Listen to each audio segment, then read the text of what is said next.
Hello, I'm Anthony with Living Acts 29 Church, and I'll be reading Deuteronomy chapter 27 out of my New International Translation. When you have entered the land the Lord your God is giving you as an inheritance, and you have taken possession of it and settled in it, take some of the first fruits of all that you produce from the soil of the land the Lord your God is giving you, and put them in a basket.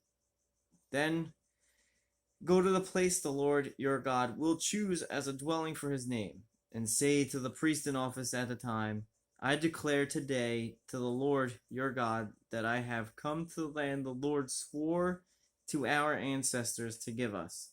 The priest shall take the basket from your hands and set it down in front of the altar of the Lord your God. Then you shall declare before the Lord your God, my father was a wandering Armenian, and he went down into Egypt with a few people and lived there and became a great nation, powerful and numerous. But the Egyptians mistreated us and made us suffer, subjecting us to harsh labor. Then we cried out to the Lord, the God of our ancestors, and the Lord heard our voice and saw our misery, toil, and oppression. So the Lord brought us out of Egypt with a mighty hand and an outstretched arm. With great terror and with signs and wonders, he brought us to this place and gave us this land, a land flowing with milk and honey. And now I bring the first fruits of the soil that you, the Lord, have given me. Place the basket before the Lord your God and bow down before him.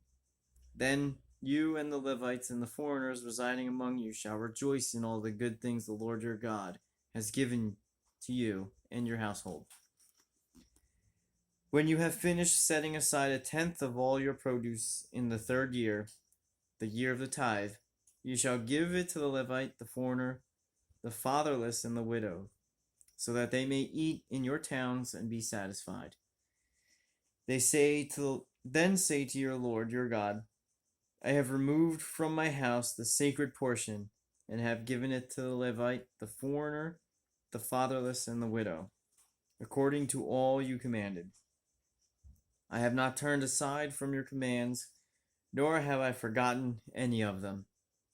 I have not eaten any of the sacred portion while I was in mourning, nor have I removed any of it while I was unclean, nor have I offered any of it to the dead. I have obeyed the Lord my God. I have done everything you commanded me. Look down from heaven, your holy dwelling place, and bless your people, Israel, in the land you have given us, as you promised on oath to our ancestors, a land flowing with milk and honey. The Lord your God commands you this day to follow these decrees and laws. Carefully observe them with all your heart and with all your soul.